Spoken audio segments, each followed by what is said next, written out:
Assalamualaikum warahmatullahi wabarakatuh. Halo, apa kabar semuanya? Baiklah, perkenalkan nama Bunda Sri Febriana NPM 2011070170 dari kelas D Prodi Pendidikan Islam Anak Usia Dini. Baiklah, di sini Bunda akan menceritakan tentang timun emas. Ya, dengerin sama-sama ya.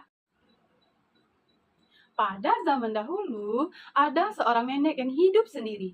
Nenek Rini namanya. Nenek Rini tidak punya anak. Walaupun usia nenek Rini sudah tua, tapi dia berharap mempunyai seorang anak. Sehingga pada suatu hari, nenek Rini bertemu raksasa di tepi hutan. Raksasa itu menawarkan bantuan kepada nenek Rini. Wahai nenek, jika engkau menginginkan seorang anak, saya akan membantumu. Akan tetapi, jika ia sudah berusia 17 tahun, maka anak itu harus menjadi santapan saya. Ho ho ho ho. Ho ho ho ho. Nenek Rini pun menyanggupi syarat itu. Karena Nenek Rini sungguh ingin memiliki seorang anak. Wahai raksasa, jika itu persyaratannya, saya akan menyanggupinya. Karena saya sangat menginginkan seorang anak.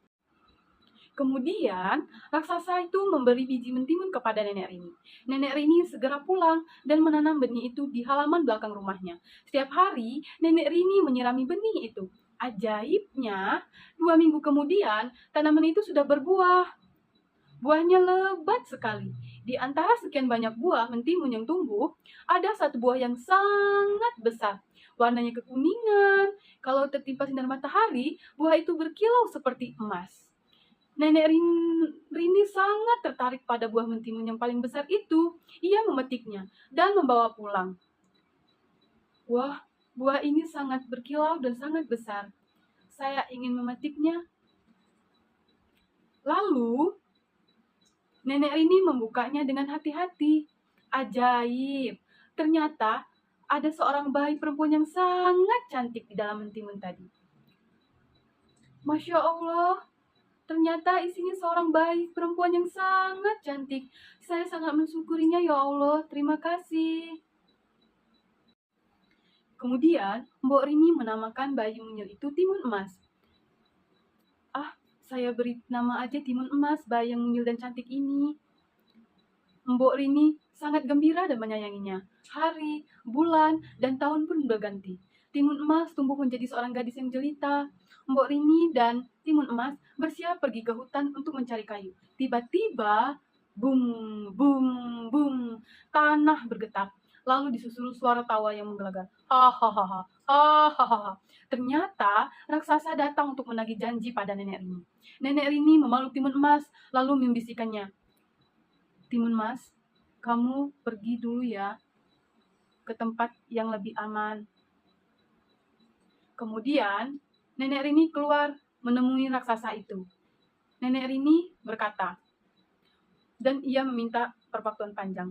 Wahai raksasa, saya memohon perpanjangan waktu pada raksasa. Karena kalau saya berikan saat ini, anak itu masih kecil dan tidak enak untuk disantap. Raksasa pun menyetujuinya. Baiklah, jika itu yang nenek katakan, 2 tahun lagi saya akan datang ke rumah ini. Hahaha, hahaha, bum, bum, bum. Raksasa itu pergi meninggalkan rumah Nenek Rini. Nenek Rini bernapas lega. Alhamdulillah ya Allah, Timun Mas selamat dari santapan raksasa itu. 2 tahun kemudian, Timun Emas sudah tumbuh dewasa. Wajahnya semakin cantik, kulitnya kuning langsat. Tapi Nenek Rini cemas jika teringat janjinya kepada raksasa. Pada suatu malam, ketika Nenek Rini tidur, ia mendengar suara gaib dalam mimpinya. Wahai Nenek Rini, jika ingin anakmu selamat, mintalah bantuan kepada seorang petapa di lembah bukit. Di keesokan harinya, Nenek Rini pergi ke lembah bukit. Di sana, ia bertemu dengan seorang petapa. Lalu petapa itu berkata, wahai nenek, ini ada 4 bingkisan buat nenek. Tolong disimpan. 4 bingkisan ini berisi timun, jarum, garam, dan terasi.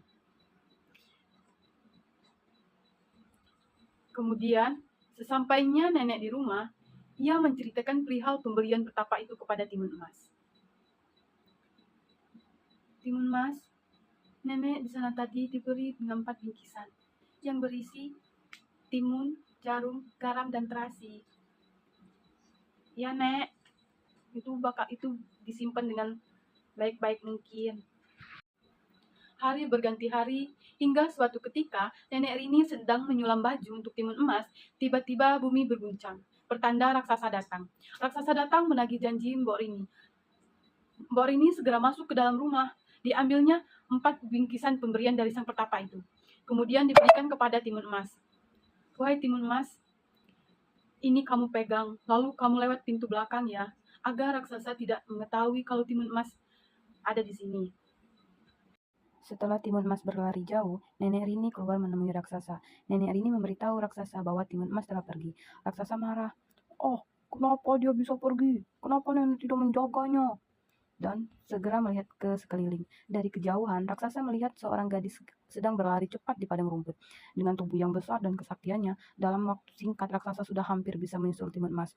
Wahai timun emas, kamu mau berlari kemana? Karena terus berlari, timun emas mulai kelelahan. Dalam keadaan terdesak, timun emas teringat akan bungkusan pemberian sang petapa. Ia mengambil segenggam biji timun dalam bungkusan. Dengan cepat, ia taburkan biji mentimun di sekitarnya.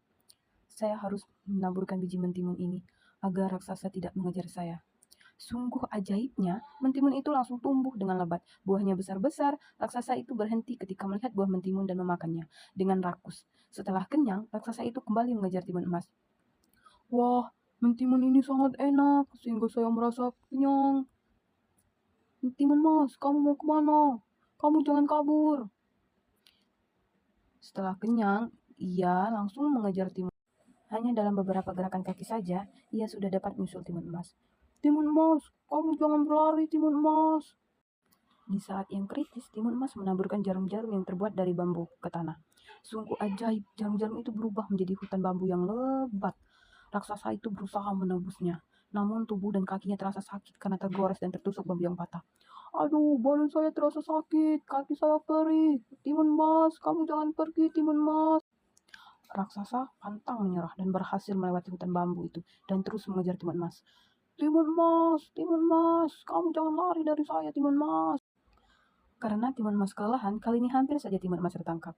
Kata timun emas, ya Allah, saya sangat lelah sekali untuk terus berlari. Beruntung, timun emas bisa melompat dan berkelit menghindar di saat keadaan gawat. Timun emas membuka bungkusan yang ketiga, yaitu garam. Timun emas menaburkan garam ke arah raksasa. Rasakan ini, raksasa. Seketika, butiran itu berubah menjadi lautan. Raksasa terkejut. Oh, kenapa di sini tiba-tiba ada lautan yang sangat dalam? Tiba-tiba, tubuhnya tercebur ke dalam lautan. Tapi, berkat kesaktiannya, dia berhasil berenang ke tepi dan kembali mengejar timun emas. Timun emas, tunggu saya, timun emas. Ha ha ha ha ha. Kemudian, timun emas melemparkan isi bungkusan yang terakhir. Terasi itu langsung dilemparkan ke arah si raksasa. Tiba-tiba, terbentuklah lautan lumpur yang mendidih. Raksasa itu terkejut sekali. Yo, ada apa lagi ini? Kenapa tiba-tiba ada lautan lumpur yang sangat mendidih? Dalam sekejap, tubuh raksasa ditelan lautan lumpur. Dengan segala upaya, ia berusaha menyelamatkan diri. Ia meronta-meronta tapi sia-sia. Tubuhnya pelan-pelan tenggelam ke dasar. Lalu, raksasa meminta pertolongan kepada timun emas. Timun emas, tolong bantu saya, timun emas. Jika kamu membantu saya berjanji tidak akan memakanmu, timun emas. Tetapi lumpur panas itu menelan tubuh si raksasa. Kini timun emas bisa bernapas lega karena selamat dari bahayanya maut. Timun emas segera berjalan ke arah rumahnya. Di kejauhan, nampak nenek Rini berlari ke arah timun emas. Nak, kamu tidak kenapa-kenapa, nak. Ibu sangat mengkhawatirkan keselamatanmu, anakku. Setelah keduanya saling mendekat, mereka berpelukan. Sampai jumpa.